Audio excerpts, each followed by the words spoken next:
while promoting year-round vegetable cultivation through solar-powered micro-irrigation schemes for farmers groups and selected schools.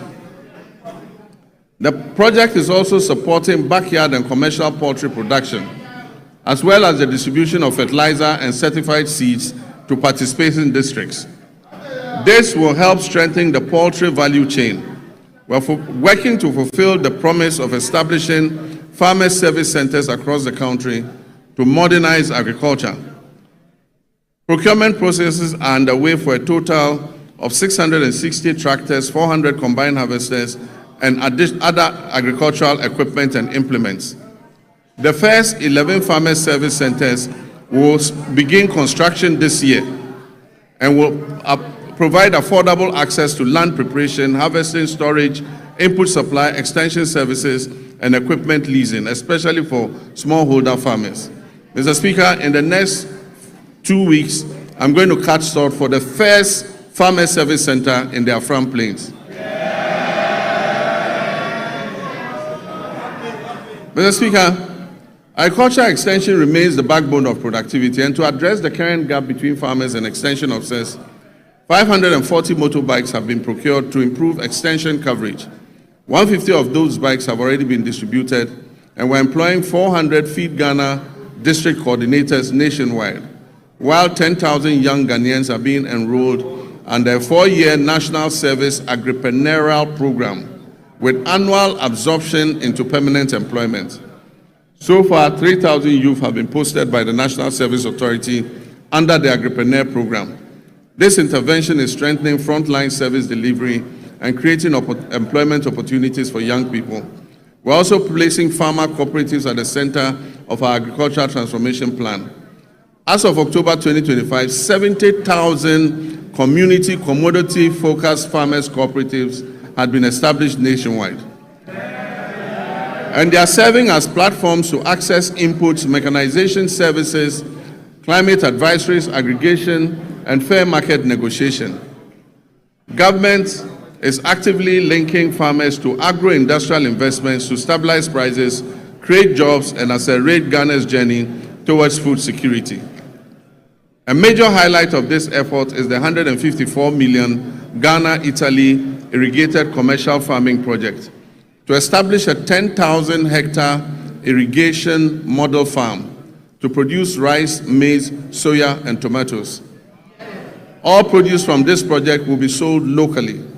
This intervention is strategic and designed to fast-track progress towards food security, ensure a reliable supply of raw materials for agro-processing, and reduce Ghana's dependence on food imports. Mr. Speaker, other key initiatives under the Value Addition and Agro-Industrial Drive include rice processing facilities in the Upper East and Upper West regions, poultry feed production facilities in Ashanti, cashew and onion processing facilities in Bono East.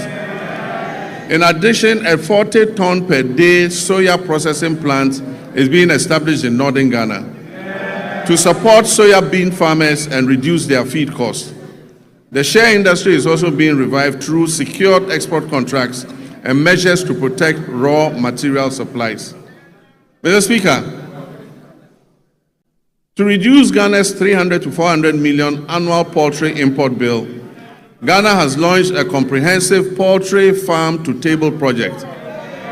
These comprise 50 anchor or commercial farmers producing 4 million birds, 500 SMEs producing 3 million birds, and a small-scale Nkokon Kitinkiti backyard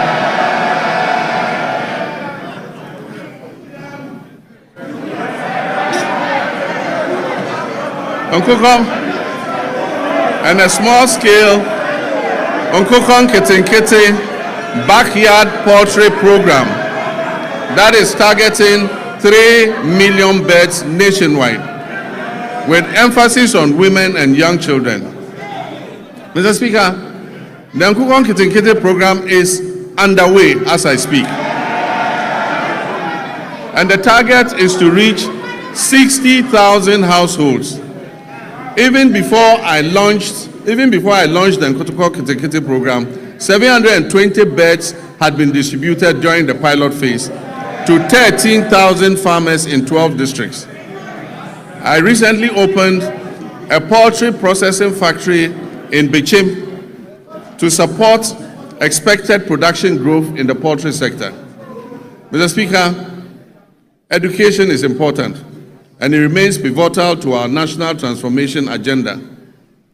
In this regard, the year 2025 was both eventful and momentous for Ghana's education sector. I'm pleased to report that all the flagship initiatives and commitments that were contained in our Reset Agenda Manifesto have been faithfully honored during the year under review. The No Fee Stress initiative was successfully launched in Koforidua, and as I speak has benefited over 152,000 young people, first-year students in public tertiary universities. The number of beneficiaries this year is projected to reach 220,000 first-year students. In collaboration with the Student Loan Trust Fund, I have good news for law students. Law students in Ghana will also be now able to access the student loan scheme to pursue their legal education. Mr. Speaker, the free tertiary education policy for persons with disability has also been launched and is now fully benefiting all eligible persons with disabilities enrolled in our tertiary institutions nationwide. Mr. Speaker, the 2025 academic year saw a stable, uninterrupted supply of quality food to all our schools under the free senior high school program. Mr. Speaker, to further deepen coordination, accountability, and effectiveness in the education sector, this Honorable House passed several important pieces of legislation.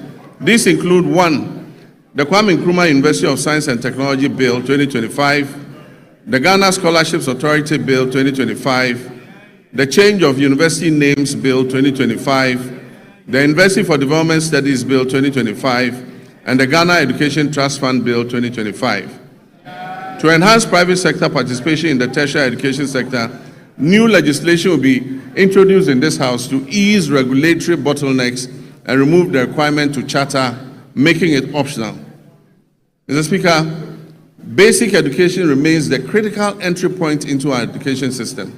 It is at this level that children acquire foundational literacy, numeracy, critical thinking, and problem-solving skills, upon which all future learning depends. Government understands the importance of the basic sector and is therefore undertaking a major policy shift to rebalance our education investments in favor of basic education. As part of this shift, the standards-based curriculum for kindergarten to primary 6 is currently under review to incorporate robotics, coding, and the responsible integration of generative artificial intelligence. Additionally, as part of the ongoing curriculum review, artificial intelligence education will be introduced at an age appropriate and developmentally sensitive, with a strong emphasis on ethical use, digital responsibility, critical thinking, and human values. Mr. Speaker, in response to the persisting challenge of schools under trees, this government has programmed a bold and decisive intervention for the 2026 financial year. This includes the construction of 200 kindergarten blocks, 200 new primary school blocks, 200 new junior high schools nationwide. And I'm further pleased to inform this House, adequate allocation has been done in the 2026 budget.